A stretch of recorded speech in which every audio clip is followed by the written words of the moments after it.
సమూయేలు రెండవ గ్రంథంలోని 14వ అధ్యాయము.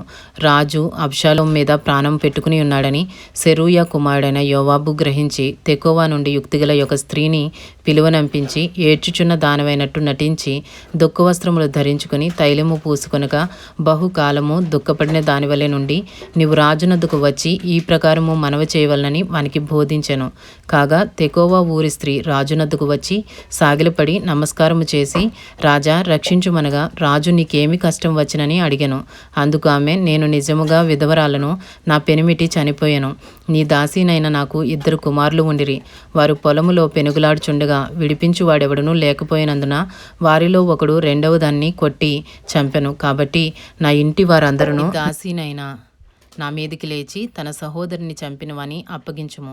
తన సహోదరిని ప్రాణము తీసినందుకే మేము వాణ్ణి చంపి హక్కుదారిని నాశనము చేతుమనుచున్నారు. ఇలాగున వారు నా పెనిమిటికి భూమి మీద పేరైనను శేషమైనను లేకుండా మిగిలిన నిప్పురవను ఆర్పివేయబోచున్నారని రాజుతో చెప్పగా, రాజు, నీవు నీ ఇంటికి పొమ్ము, నిన్ను గురించి ఆజ్ఞ ఇత్తునని ఆమెతో చెప్పెను. అందుకు తెకోవా ఊరి స్త్రీ, నా ఏలినవాడా రాజా, దోషము నా మీదను నా తండ్రి ఇంటి వారి మీదను నిలుచునుగాక. రాజునకును రాజు సింహాసనమునకును దోషము తగలకుండునుగాక అని రాజుతో అనగా, రాజు, ఎవడైనను దీనిని గూర్చి నిన్నేమైనా అనిన ఎడల వానిని నా యొద్దకు తోడుకొని రమ్ము, వాడికను నిన్ను ముట్టకయుండునని ఆమెతో చెప్పెను. అప్పుడు ఆమె, రాజువైన నీవు నీ దేవుడైన యెహోవాను స్మరించి హత్యకు ప్రతిహత్య చేయువారు నా కుమారుని నశింపచేయకుండా ఇకను నాశనం చేయటం మాన్పించుమని మనవి చేయగా, రాజు, యెహోవా జీవము తోడు, నీ కుమారుని తల వెంట్రుకలలో ఒకటైనను నేల రాలకుండుననెను. అప్పుడు ఆ స్త్రీ, నా ఏలినవాడగగు నీతో ఇంకొక మాట చెప్పుకొనుట నీ దాసీనగు నాకు దయచేసి సెలవిమ్మని మనవి చేయగా, రాజు చెప్పుమనెను. అందుకు ఆ స్త్రీ, దేవుని జనులైన వారికి విరోధముగా నీవెందుకు దీనిని తలపెట్టియున్నావు? రాజు ఆ మాట సెలవిచ్చుట చేత తాను వెళ్ళగొట్టిన తన వాణి రానియ్యక తానే దోషి అగుచున్నాడు. మనమందరమును చనిపోదుము కదా. నేలను ఒలికిన మీదట మరలా ఎత్తలేని నీటివలే ఉన్నాము. దేవుడు ప్రాణము తీయక తోలివేయబడినవాడు తనకు దూరస్థుడు కాకయుండుటకు సాధనములు కల్పించుచున్నాడు. జనులు నన్ను భయపెట్టిరు గనుక నేను దీనిని గూర్చి నా ఏలినవాడవగు నీతో మాట్లాడవచ్చితిని. కాబట్టి నీ దాసురాలనగు నేను రాజు తన దాసీనగు నా మనవి చొప్పున చేయనేమో. రాజు నా మనవి అంగీకరించి దేవుని స్వాస్యము అనుభవింపకుండా నన్నును నా కుమారుని నాశనము చేయదలిచిన వాని చేతిలో నుండి తన దాసీనగు నన్ను విడిపించునేమో అనుకుంటుని.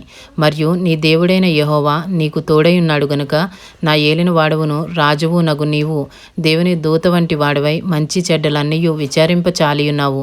కాబట్టి నీ దాసీనగు నేను నా ఏలిన వాడగు రాజు సెలవిచ్చిన మాట సమాధానకరమగునని అనుకుంటుననెను. రాజు, నేను నిన్ను అడుగు సంగతి నీవెంత మాత్రమును మరుగు చేయవద్దని ఆ స్త్రీతో అనగా, ఆమె, నా ఏలినవాడవగు నీవు సెలవిమ్మనెను. అంతట రాజు, యోవాబు నీకు బోధించెనా అని ఆమెను అడిగినందుకు ఆమె ఇట్లనెను, నా ఏలినవాడవైన రాజా, నీ ప్రాణము తోడు చెప్పిన దానిని తప్పక గ్రహించుటకు నా ఏలినవాడవును రాజువు నగు నీ వంటి వాడొకడునూ లేడు.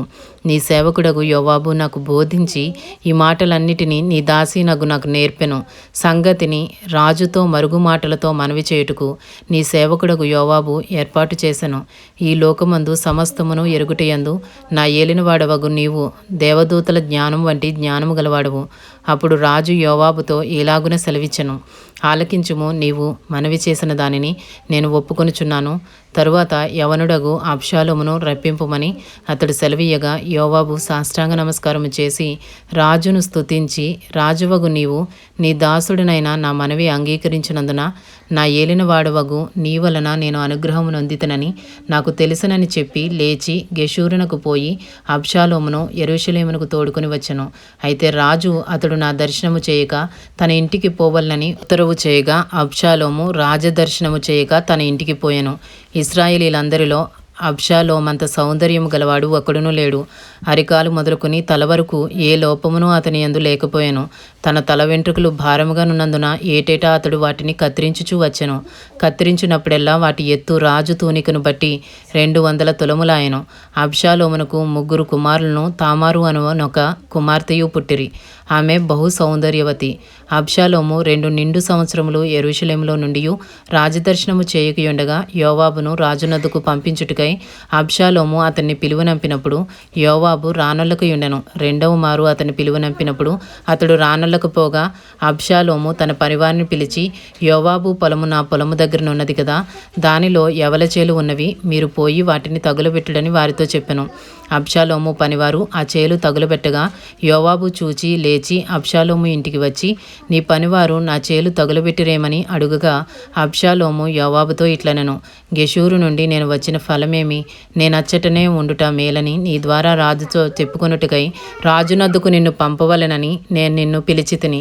రాజదర్శనము నేను చేయవలను. నా యందు దోషము కనబడిన ఎడల రాజు నాకు మరణశిక్ష విధింపవచ్చును. అంతటా యోవాబు రాజునద్దుకు వచ్చి ఆ సమాచారము తెలుపగా రాజు అబ్షాలోమును పిలువనంపించెను.